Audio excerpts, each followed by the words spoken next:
Là, là. La sobriété, comme dans l'écriture, pareil. On dirait du Alexis Ménuge. Vous m'avez fait peur. Comment dire? Ah ben un compliment, comme ça en début d'émission, ça se prend. Ludovic Obraniak, Oui. vous êtes le seul à être pas fondamentalement surpris. Vous voulez affronter qui, Étienne, Karine ou pas les trois à la fois, on n'a pas l'habillage, ou Dominique Sébrac? Oh tiens, l'ami Étienne. Ça fait L'ami Étienne. Ok, très bien. Obraniak, Moati, est-ce qu'on est prêt en régie? Merci beaucoup. Ludovic, c'est pas forcément une surprise considérable. Pourquoi? Non, parce que depuis 2019 et cette fameuse victoire-là, l'Algérie se repose sur des acquis et ces acquis-là n'avancent plus. Ils ont un entraîneur qui est survitaminé, qui a peut-être aussi pris une tête avec un peu plus d'ampleur. Il énerve et il met sous tension ses joueurs, avec aussi des leaders vieillissants qui n'ont pas su tenir leurs responsabilités. Donc on l'a vu déjà lors des éliminatoires de la Coupe du Monde avec cette défaite contre le Cameroun. Donc voilà, on arrive à la fin d'un cycle avec un entraîneur et un certain type de joueur, ça pouvait s'envisager. Ok, c'est une surprise considérable. Pourquoi vous avez répondu oui, Étienne? Oui, parce qu'évidemment, on a vu quelques défauts de l'Algérie dans les années précédentes et dans les derniers mois.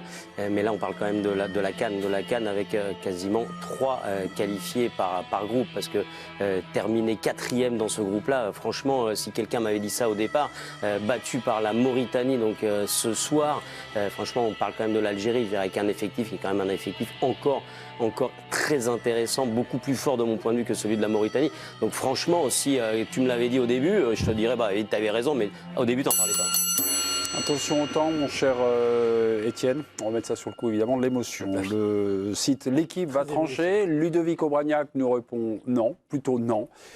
Surprise considérable pour Étienne Moati. Le président est amené à trancher. Il y a des bons arguments parce que Ludo a raison de dire que c'était un peu annoncé parce qu'on a vu avant. Mais si on répond strictement à la question, la surprise, c'est qu'effectivement, qu'ils soient éliminés, qu'ils soient 4e. C'est-à-dire qu'ils n'aillent pas très bien, oui, que ça soit plus vraiment une équipe, on le sentait, qu'ils n'arrivent pas à créer une union et une énergie autour d'une idée commune, oui, ça fait un bon moment. Mais finir 4e dans un groupe comme ça, ouais, c'est quand même une surprise.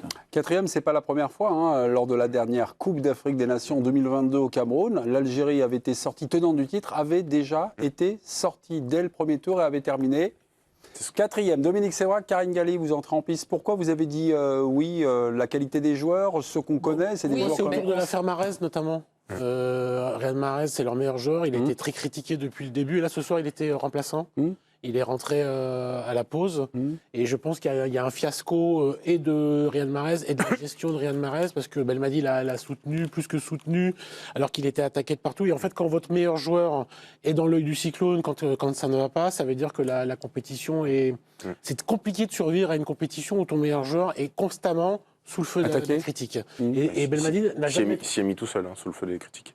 Oui, mais Mahrez, il n'est pas fini. C'est pas parce qu'il est parti en Arabie Saoudite et que la dernière année à City, il était plus dans le choix de Guardiola, que Mahrez a 32 ans. Non, mais c'est pas un des plus grands joueurs. En fait, il s'est sabordé tout seul, Riyad Mahrez. Parce qu'on peut tous admettre qu'à un moment donné, tu peux rater un match dans une compétition. Sa sortie médiatique derrière, elle est lamentable.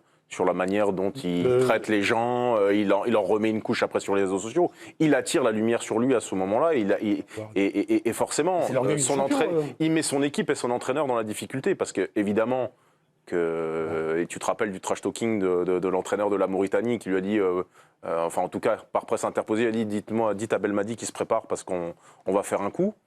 Je trouve que voilà, c'est... Tu t'attendais à le voir remplaçant ce soir pour le match de qualif ? Non. Voilà, Non, je ne m'attendais pas à le voir Oui, remplaçant. mais donc justement, Karine, c'est finalement plus l'échec de Belmadi. Parce que c'est pas un échec de Belmadi, c'est 3 échecs. Et là, on peut La Coupe plus du Monde surfer. également. Oui, on peut plus surfer sur la CAN 2019 qu'ils avaient gagné, où c'était une équipe, où c'était les choix de Belmadi qui avaient été des choix payants. Là, ça fait plusieurs années qu'il se trompe, qu'il y a des tensions alors que c'était apaisé, qu'il fait des choix surprenants, qu'il ne fait pas jouer les meilleurs joueurs forcément à leur poste. Et finalement, ce soir, avant de parler de Mahrez, pour moi, c'est vraiment la fin de Belmadi. Oui, mais son cas est réglé, Karine. On Comment sait bien que demain matin, il sera Oui, mais on sait que c'est fini. Et on sait très bien qu'a priori, avec le nouveau sélectionneur, il sera à nouveau titulaire, Mahrez. Donc voilà. finalement, c'est l'histoire de ce soir, comme un petit peu ce qui s'est passé à la Coupe du Monde, quand à la toute fin, Santos s'est dit tiens, je vais faire sauter Ronaldo. Oui. Il était plus titulaire, et puis bon. Mais ça s'est sera terminé contre le l'enjeu du Portugal, prochain et Santos a sélectionneur, sauté. Karine, de relancer absolument Mahrez. Mais c'est sûr que Mahrez sera à nouveau titulaire. Donc tu peux pas survivre dans une compétition si ton meilleur joueur commence le match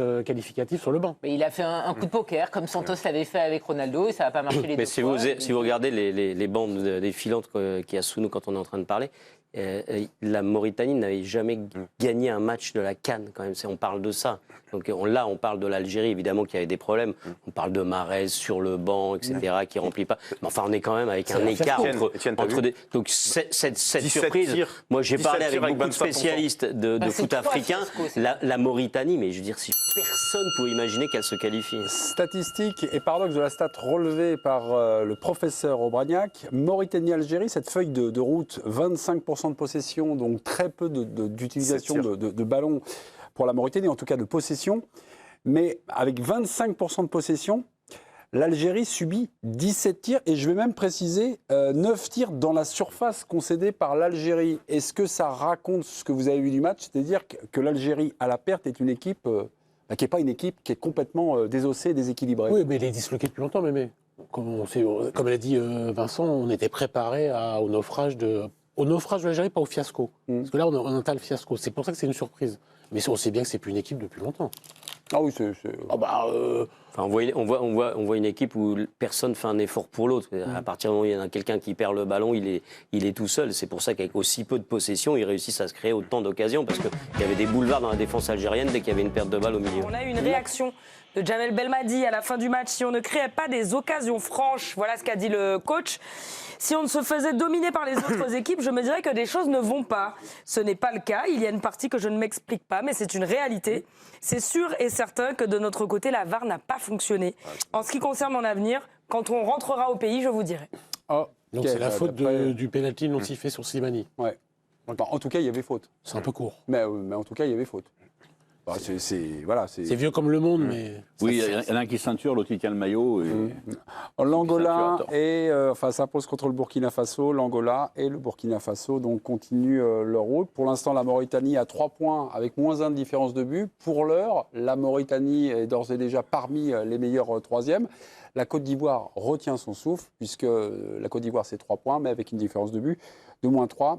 La suite des autres matchs, donc de demain, permettra ou non de savoir si la Côte d'Ivoire continue son parcours. C'est sa 13e Coupe d'Afrique des Nations couverte pour le journal de l'équipe. Nous sommes en direct avec Hervé. Ah oui la penouille. Bonsoir Hervé. En fait, il est habillé normalement. Quand il est en Afrique, c'est normal. Bonsoir à vous. Hervé, question très chaude d'actualité. L'Algérie donc est sortie. Est-ce une surprise considérable? Étienne Moati a dit oui. Ludovic Aubragnac a dit non. Et le public a donné raison à Ludovic. Et vous, c'est une surprise considérable ou pas ce soir? Ah bah oui, c'est une surprise mais immense. Vous vous rendez compte, on parle de l'Algérie, l'équipe qui a gagné la Coupe d'Afrique des Nations en 2019, qui est arrivée ici avec un statut quasi parmi les favoris en tout cas. Et ils sont éliminés par la Mauritanie, qui n'avait jamais gagné un match en CAN, par l'Angola, qui n'est quand même pas non plus une star du football africain, et le Burkina Faso, à la rigueur, c'est une équipe un peu plus habituée à avoir des bons résultats ces derniers temps. Donc ça veut dire que c'est une immense surprise ce qui s'est passé là, c'est un cataclysme. Parce que ce qui s'était passé au Cameroun avec l'élimination de l'Algérie, on s'imaginait surtout pas le revoir ici. Ils avaient préparé ça dans des bonnes conditions, ils étaient partis au Togo pour s'habituer à la chaleur, ils viennent quand même avec un effectif costaud, ils vont remettre Oussem Aouar, Amoura qui est un jeune qui fait des miracles en Belgique. Et là, d'un seul coup, patatras, explosion totale, on s'est retrouvé avec les cauchemars de Douala. Merci Hervé, on va continuer notre discussion. Juste une pause. Étienne Moati, un compliment à dire à Ludovic Aubragnac ou rien du tout Non, je pense que l'expert a parlé. Merci. Enfin, il a le projecteur qui lui tape sur le caillou quand même. Hervé, je le disais en préambule, c'est votre 13e Coupe d'Afrique des Nations couverte en tant que journaliste. Vous avez tweeté hier, c'est la meilleure CAN du 21e siècle. Qu'est-ce qu'elle a d'inédite, Hervé? Ce qui est incroyable, c'est le jeu qui est pratiqué, la qualité des petites équipes, j'allais dire, qui permettent de hausser ça, et des scénarios absolument invraisemblables. Moi, de toutes les épreuves, j'en ai connu des épreuves, CAN, Coupe du Monde, Euro, j'avais fait quand même un paquet. Je crois que j'ai jamais vu ça. Ce qu'on est en train de vivre là, nous, en Côte d'Ivoire, c'est phénoménal. Des matchs qui se décident dans les 2 dernières minutes. Imaginez le Ghana qui est qualifié, qui prend 2 buts à 91e, 96e minute. Vous voyez d'autres équipes dans les dernières minutes. Le scénario du Cameroun aujourd'hui, c'est un truc, mais vous pouvez même pas l'écrire. C'est incroyable. Et tout ça fait qu'à un moment, on est dans une émotion stupéfiante. Et ça me permet de dire aujourd'hui, moi, je les ai toutes connues, donc je peux vous dire que depuis 2000, mais là, on voit un niveau de jeu qui est très très élevé. L'état des pelouses aussi aide à produire du bon football. Et vous avez une compétition, une CAN hors norme. Moi, j'ai jamais vu ça, avec des surprises, avec des équipes qui se révèlent, avec tout ce que vous pouvez rêver dans le football. Je donne un petit jaune à Karine Galli qui, pendant que vous parliez, Hervé, était en train de consulter son smartphone. Mais parce que je lisais le tweet d'Hervé concernant le sélectionneur justement de la Mauritanie qui avait déjà fait. Mais oui, pas du tout. Parce qu'il n'en a pas parlé, je trouve ça dingue. Je pense qu'elle était Mais sur non, la page mais Wikipédia d'Hervé. je pense. Mais oui, sur Twitter, il a loué le travail du sélectionneur de la Mauritanie qui avait déjà été très bon lors de la dernière CAN et tu nous en parles pas là. Est-ce qu'on peut avoir les... C'est terrible. Oui, mais parce que Ça manque terrible pour toi. Comment? Non, mais Admir Abdou, qui est le sélectionneur effectivement de l'équipe de Mauritanie, il a fait 2 coups incroyables. Il avait les Comores, rappelez-vous, il y a 2 ans quand on était au Cameroun avec les fameuses histoires de Covid. Il arrive à qualifier l'équipe pour les 8e de finale. Ils se retrouvent même à 9, ils n'ont pas de gardien et ils ennuient le Cameroun. Et toujours en jouant. Et là, ce qu'il a réussi avec la Mauritanie, c'est non seulement une surprise immense, à l'image de la Mauritanie, je pense que là, le pays est en feu. Mais en plus, ce n'est pas une équipe qui a cherché qu'à défendre. Ils ont essayé de proposer du jeu, ils ont eu des occasions, ils auraient dû marquer un 2e but sans frapper la transversale.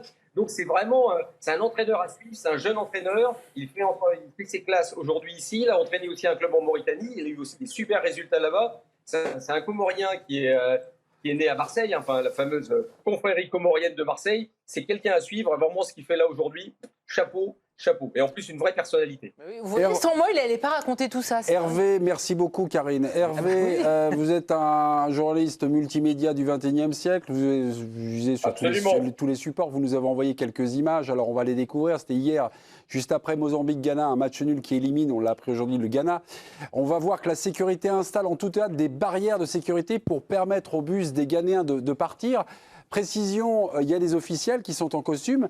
Et puis précision, les gens qui ne sont pas en costume, ce ne sont pas des fans, des supporters donc, du Ghana, mais ce sont des journalistes du Ghana. Quel sens donner à ces images? Parce que là, vraiment, c'est la cohue. Voilà, on sent un poil d'agacement chez vos confrères ghanéens. Ah, vous appelez ça de l'agacement? Moi, je dirais plus que de l'énervement, même de la folie. Ils sont rentrés en transe. Ils ont crié contre leurs joueurs et tout. C'est la passion absolue qu'il y a dans le football africain. Et jusqu'à l'excès aussi, parce que quand vous voyez de tels comportements, vous pouvez vous imaginer effectivement qu'après, quand le bus est parti, il a pu y avoir des problèmes avec quelques supporters ivoiriens qui étaient mécontents des résultats. Mais là, c'est ce qui s'est passé. Ils voulaient bloquer le bus carrément, il a fallu amener la sécurité, la café, ils ont poussé les gens derrière les barrières et ils sont partis sur le shame on you, shame on you. C'était assez incroyable et il y avait une tension quand même qui était forte. Là, je dis ça en rigolant, mais c'était pas si simple que ça. Et là, vous êtes confronté, si vous voulez, à un journalisme de proximité, on va dire. C'est vraiment du supporterisme. La Côte d'Ivoire bloquée au stade par les supporters pendant 3 heures, ça c'était hier. Timothée Mémon nous en avait fait l'écho hier. La colère est-elle retombée aujourd'hui?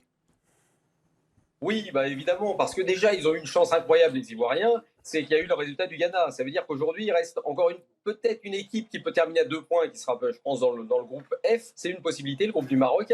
Donc, il y a encore la possibilité de se qualifier. Donc, les gens, d'un seul coup, la tension descend. Et puis, c'était surtout juste après le match. Aujourd'hui, on est déjà le lendemain, on est passé à autre chose, d'une certaine manière. Mais je peux vous dire qu'aujourd'hui, on ne parlait que de ça. Moi, je me suis un peu baladé à Abidjan, du côté où je me situe.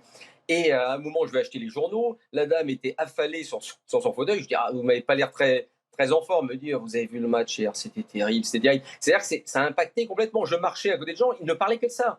Oh, mais il y a la 3e place, là, c'est pas la 3e place. C'est assez incroyable. Tous les gens que j'ai entendu parler, ça parlait de cette compétition. Donc, ils s'accrochent à l'espoir de pouvoir décrocher cette 3e place. Et ce qui serait quand même bien pour la compétition, parce qu'évidemment, vaut mieux quand même que le pays organisateur aille loin. Merci beaucoup Hervé. Très bonne nuit. Je sais que les nuits sont assez courtes. Vous qui êtes un gros dormeur, donc ne lâchez rien. Je vais aller manger. Oui, ne lâchez rien. Merci, on vous embrasse Hervé. Merci de ce tableau complet.